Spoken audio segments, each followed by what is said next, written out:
Hi guys, welcome to my kitchen. I'm happy to have you here today. We'll be talking about tomatoes. I know many of you are wondering why we are even talking about tomatoes, but just bear with me and watch till the end. So many times I go to the grocery store, I want to make tomato stew, and I buy my tomatoes, come back home, make my stew, and it tastes amazing. And then there are other times when I go to the same grocery store, buy some other kind of tomato, come back home, make my tomato stew, and it's just so sour, so acidic, very tangy. And then you ask yourself, what happened? I mean, I didn't change the recipe, it's the same recipe I do all the time. So that is what we're going to talk about today.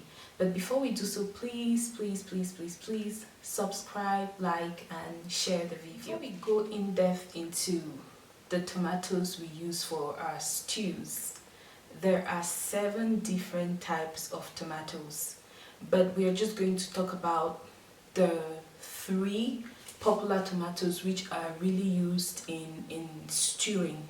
We're not going to go into all the other types. Maybe that could be for some other video, but today we're going to be talking about tomatoes for stewing. So here with me I have this in here there are there are just 2 different types of tomatoes, and this is what I use very often. So we're going to start by talking about this one. This is called tomatoes on the vine. It's always sold like this, still on the vine.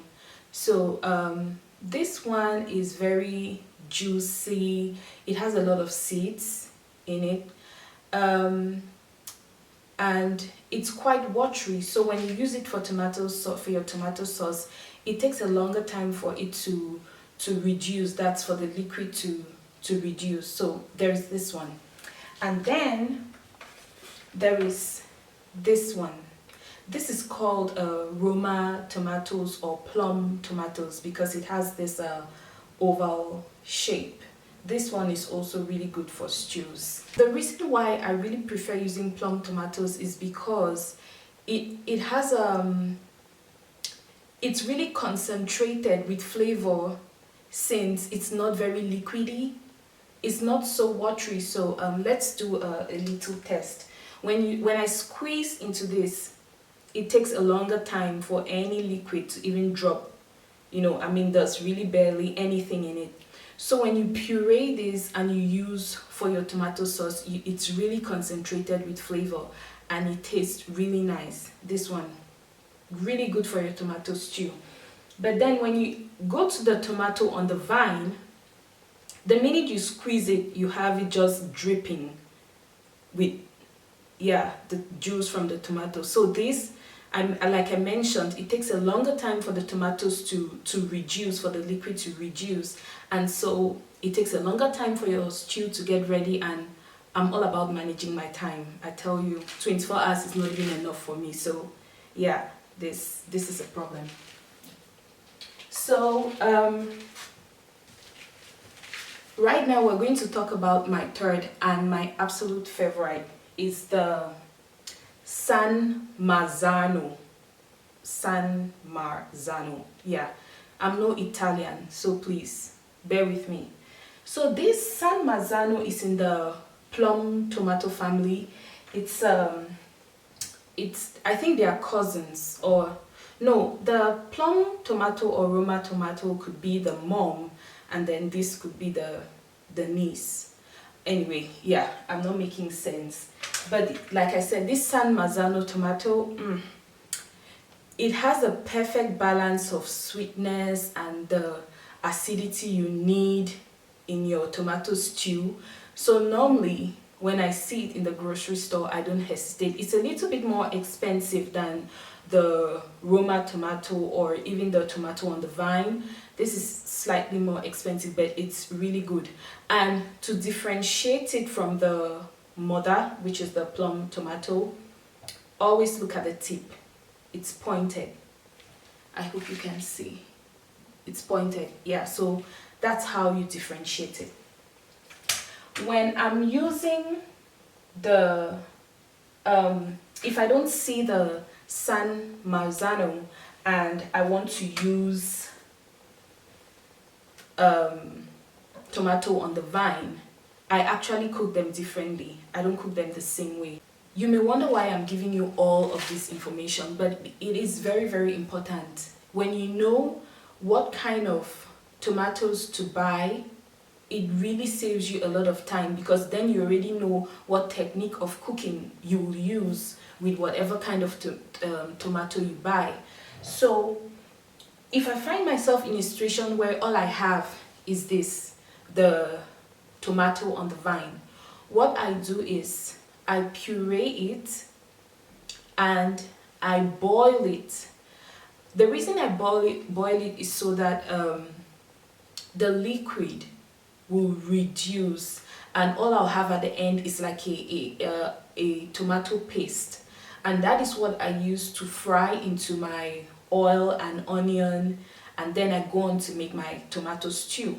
So what I do is I puree this, and no, before going to that, when I have this and I have the Roma tomato, not the San Marzano, because this one is sweet and it doesn't have the right amount of acidity, I mean the tomatoes on the vine, what I do is I add some Roma tomatoes to the tomatoes on the vine, because the Roma tomatoes has more acidity and I need that in my sauce. I want a balance.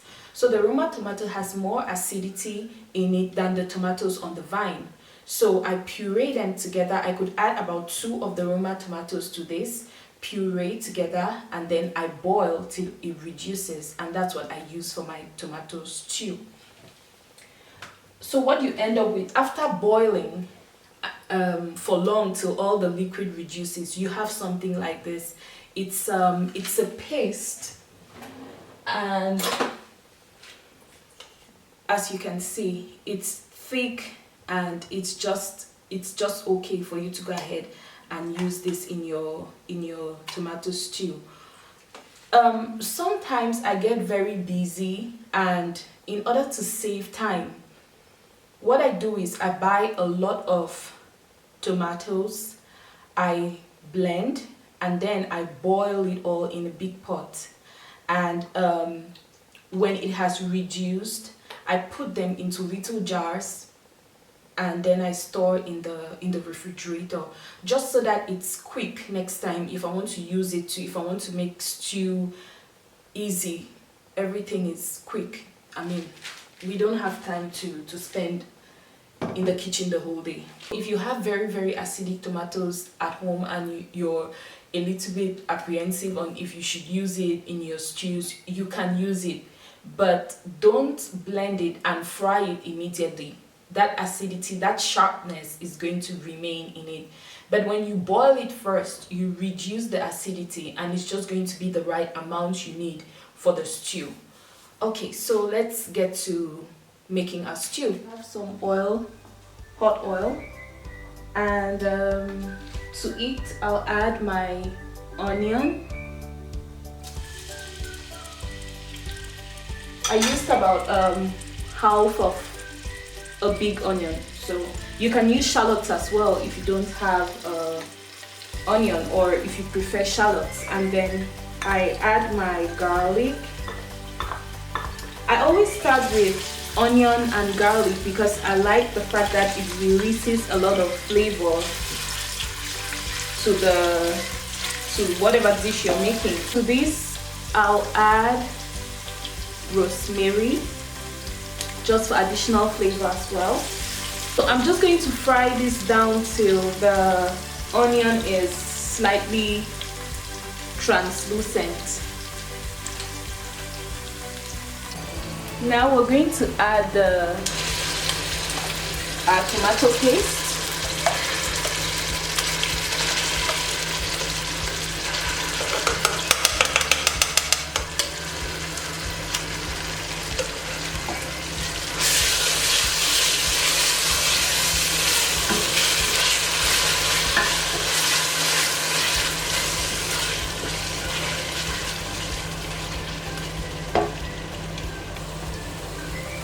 So after adding the tomato paste, I'm going to add my pepperoni, the red pepperoni.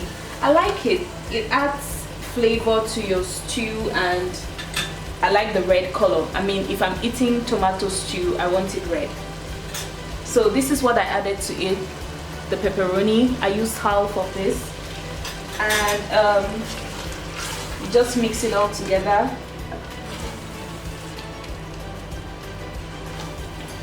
After adding my red pepperoni, I'm going to let it simmer for a while because I still want my tomato to reduce a little bit more. Please, if you've never used rosemary in your stew,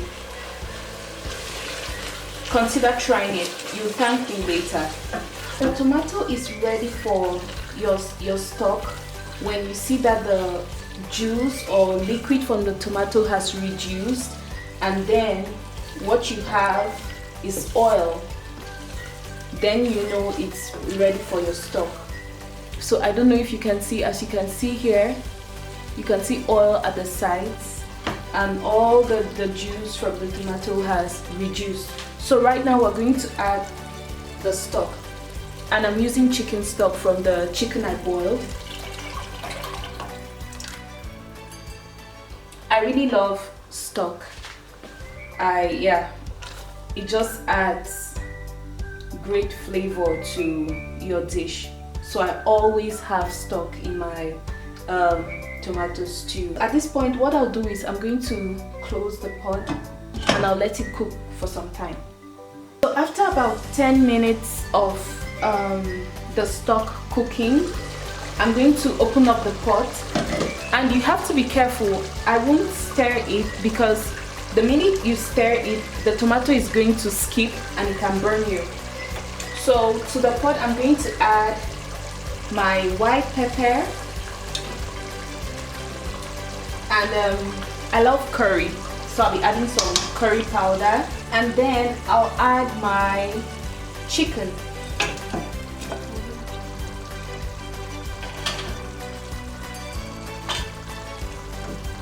At this point, I'm just going to make sure all the chicken is in, and I'll close the pot and let it cook a little bit more.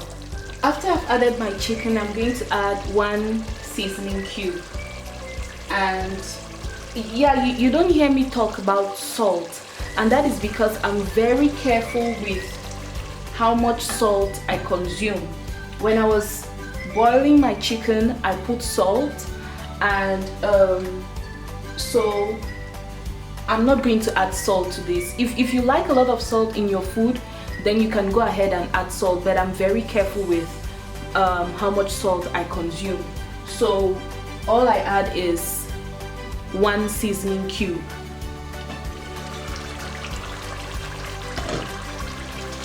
I think the stew is ready, so I'm going to finish it off with some dried basil and green pepperoni,